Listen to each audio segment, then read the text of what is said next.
Welcome to new TV Telugu. ఈ రోజు నంద్యాల జిల్లాలో పర్యటనలో భాగంగా నంద్యాల జిల్లాలో హత్యకు గురైన సుబ్బారాయుడు కుటుంబాన్ని పరామర్శించారు జగన్. లోకేష్ ఆదేశాలతోనే రాష్ట్ర వ్యాప్తంగా హత్యలు జరుగుతున్నాయని ఆరోపించారు. మాజీ ఎమ్మెల్యే కాటసాని రాంభూపాల్ రెడ్డి టీడీపీ గుండాల చేతిలో హత్యకు గురైన నంద్యాల జిల్లా వైసీపీ నేత సుబ్బారాయుడు కుటుంబానికి వైసీపీ అండగా ఉంటుందన్నారు మాజీ ఎమ్మెల్యే శిల్పా చక్రపాణి రెడ్డి. అనంతరం వైసీపీ అధినేత జగన్ మాట్లాడారు. ఖచ్చితంగా ఇవన్నీ చేస్తేనే రాష్ట్రంలో ఈ అరాచకాలు ఆగిపోతాయి.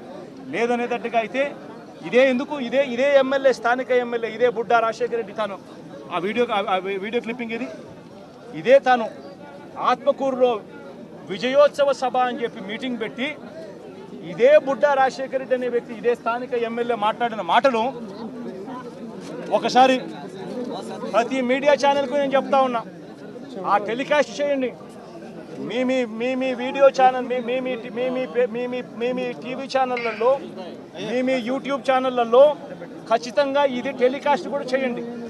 ఆత్మకూరులో విజయోత్సవ సభ పెట్టి ఒక ఎమ్మెల్యే మాట్లాడిన మాటలు, ఇదే స్థానిక ఎమ్మెల్యే మాట్లాడిన మాటలు, తాను మాట్లాడుతూ తాను అన్న మాటలు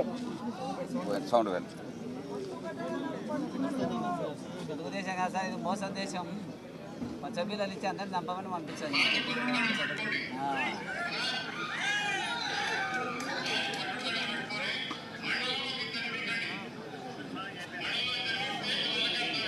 పట్టుటాటల ఫ్యాక్టరీ పెడతాడంట, దాన్ని ఎవరన్నా కొట్టండి చంపండి నేను ఉండా పబ్లిక్ మీటింగ్లో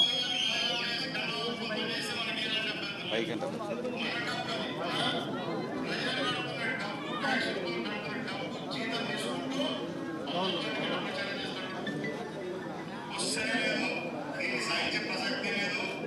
మండలానికి ఇద్దరిని చంపాలంటారు.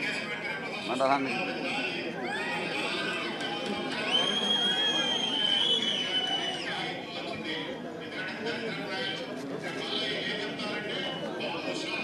నేను అడుగుతా ఉన్నా, ఇది సోషల్ మీడియాలో ఉంది, ఇది వైరల్ అవుతా ఉంది. ఎందుకు ఆ మనిషి మాట్లాడిన మాటలేంటి? మండలానికి మీరు ఇద్దరిని చంపండి, నేను ఉంటాను, నేను పోలీసుని నేను చూసుకుంటాను అంటాను. మీరు దాడులు చేయండి, మీరు దాడులు చేయండి, మీరు చంపండి, పోలీసులు నేను చూసుకుంటాను, కేసులు నేను చూసుకుంటాను అని చెప్తా ఉన్నాడు. విజయోత్సవ సభ పెట్టి మండలానికి ఇద్దరినన్నా కానీ కనీసము చంపండి అని చెప్తా ఉన్నాడు. నేను అడుగుతా ఉన్నా, ఇంత దారుణంగా స్థానిక ఎమ్మెల్యేలు మీటింగులు పెట్టి చంపమని చెప్పి చెప్తా ఉంటే పోలీసులు ఎందుకు కేసు పెట్టడం లేదని అడుగుతా ఉన్నా. లా అండ్ ఆర్డర్ బతకాలి అని అంటే, ఇది ఆగిపోవాలి, రాష్ట్ర వ్యాప్తంగా కూడా ఆగిపోవాలి అని అంటే చంపిన వాళ్ళను మాత్రమే ఇరికించడం, చంపిన వాళ్ళని మాత్రమే కాదు కేసులో పెట్టడం, ఆ చంపిన వాళ్లకు ప్రొటెక్షన్ ఇచ్చే వాళ్ళను కూడా ఎప్పుడైతే స్టేషన్లలో పెట్టడం మొదలు పెడతామో అప్పుడే ఈ రాష్ట్రంలో లా అండ్ ఆర్డర్ నిలబడుతుంది. నేను ప్రతి ఒక్కరికి కూడా విజ్ఞప్తి చేస్తూ ఉన్నా, ఈ రాష్ట్రంలో పూర్తిగా లా అండ్ ఆర్డర్ చేతులు దాటిపోయే పరిస్థితి రాకమునిపే మేలుకోండి అని చెప్తా ఉన్నా. ఎడ్యుకేట్ చేయాల్సిన అవసరం ఉంది, అవేర్నెస్ క్రియేట్ చేయాల్సిన అవసరం ఉంది, దీనిని ఆపాల్సిన అవసరం ఉంది అన్నది ప్రతి ఒక్కరూ కూడా గుర్తించమని కోరుతా ఉన్నా. ఖచ్చితంగా జరుగుతూ ఉన్న ఈ అన్యాయాన్ని అందరం కలిసికట్టుగా పోరాటం చేద్దాము అని చెప్పి అడుగుతా ఉన్నా. ప్రతి మీడియా ఛానల్కు నేను కోరుతా ఉన్నా, ఇవన్నీ ప్లే చేయండి. కేవలం వాళ్ళని మాత్రం, చంపిన వాళ్ళని మాత్రమే ఆపాకండి, చంపించిన వాళ్ళను కూడా తీసుకొని రావాలి.